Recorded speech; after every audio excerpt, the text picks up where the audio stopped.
Alors, je vais commencer, on va commencer par une petite surprise, on ne fait pas ça d'habitude en atelier. Comme on va parler du mois de Ramadan, souvent, grand souci pendant Ramadan, normalement quand on jeûne, quel que soit le jeûne, que ce soit Ramadan ou un autre style de jeûne, première chose qu'on va supprimer, c'est tous les toxiques. Et en profiter pour éliminer ses addictions, parce que du coup ça se fait mécaniquement, on se déshabitue, donc normalement on devrait arrêter la cigarette complètement. Là il y a plein de gens qui vont dire « Ouah, non, mais si !» Le café, le thé, voilà, c'est les premiers poisons entre guillemets qu'on devrait arrêter. Et c'est ce qu'il y a de plus difficile parce qu'on fait comme là il s'agit de faire un jeûne alterné et de remanger le soir, bah à la fin du repas tout le monde a envie de son café ou de son thé. Enfin moi la première, voilà, j'ai envie du thé.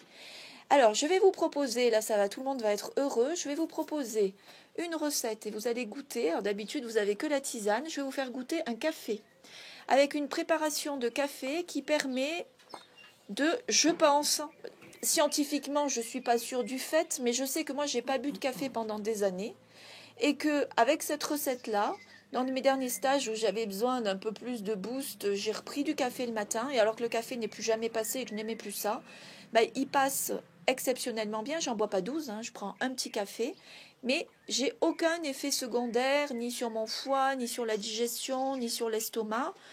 Au contraire, je pense qu'avec cette recette-là, qui en fait est une recette traditionnelle de beaucoup de peuples, on transforme le café en médicament. Alors attention, je ne dis pas qu'on en boit 12, hein, un café. Alors c'est une recette, ici ça existe au Maroc par exemple, c'est une recette à la base de café épicé. On va trouver dans la Médina, surtout à Marrakech, des mélanges d'épices et on va boire du café épicé. Donc là je vais vous proposer deux épices particuliers avec une raison précise.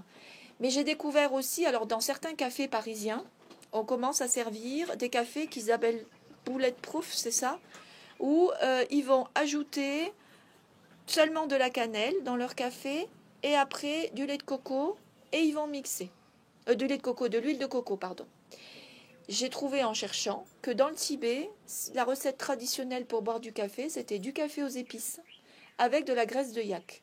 Bon, on va pas mettre de la graisse de yak, ni d'âne ou de...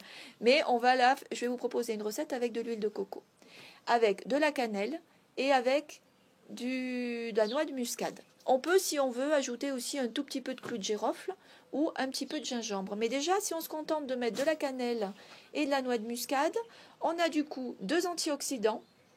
La cannelle booste quand même un petit peu le métabolisme et en même temps, ça va complètement aider à rééquilibrer la flore intestinale puisque la cannelle est un super antibactérien.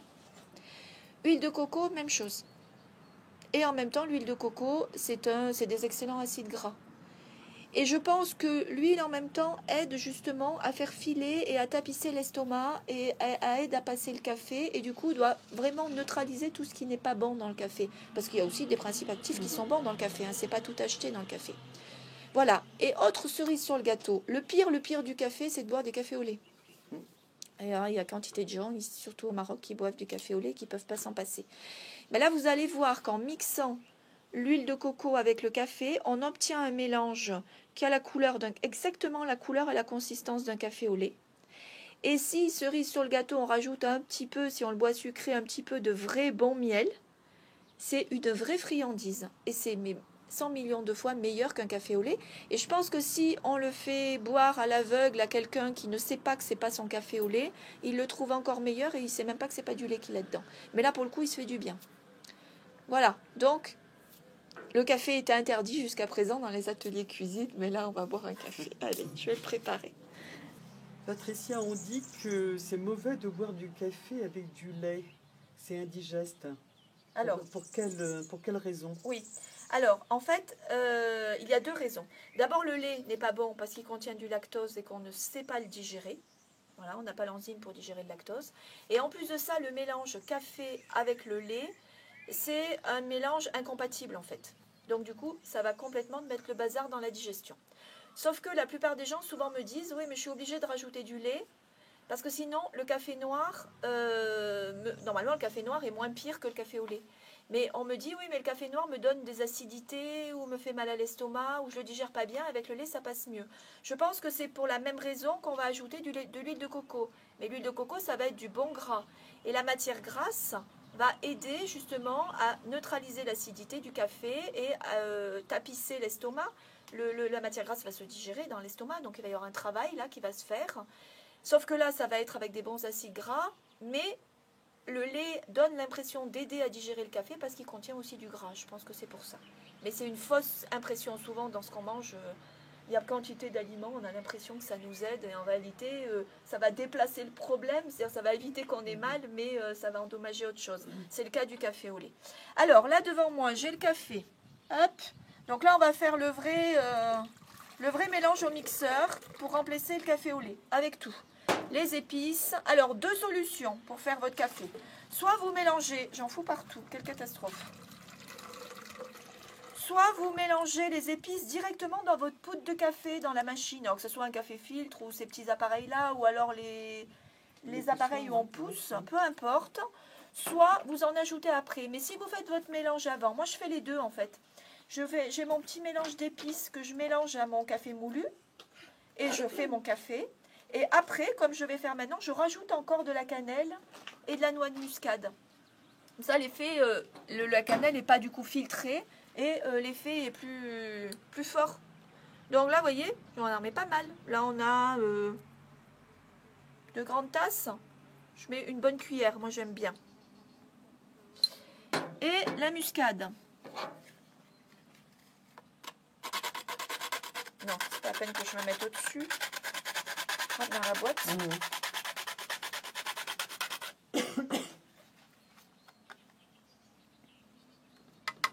On peut en mettre encore un peu.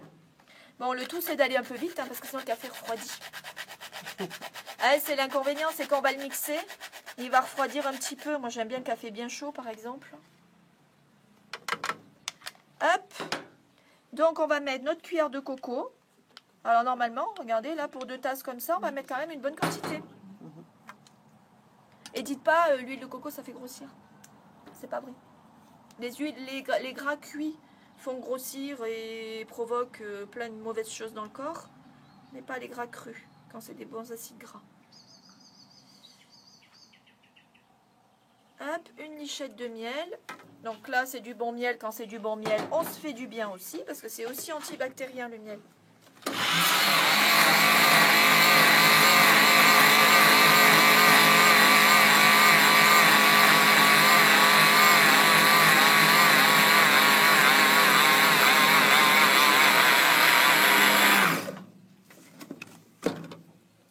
Vous voyez, on a même la mousse. Bon, là, c'est ma bêtise qui coule. Oui, un café au lait.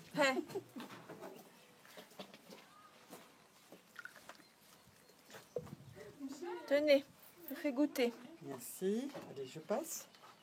Non, mais il y en a, je vous en fais plusieurs, sauf qu'ils ne coulent pas bien. Tu veux goûter? Merci. Tu aimes pas le café? Tu veux goûter? T'aimes pas?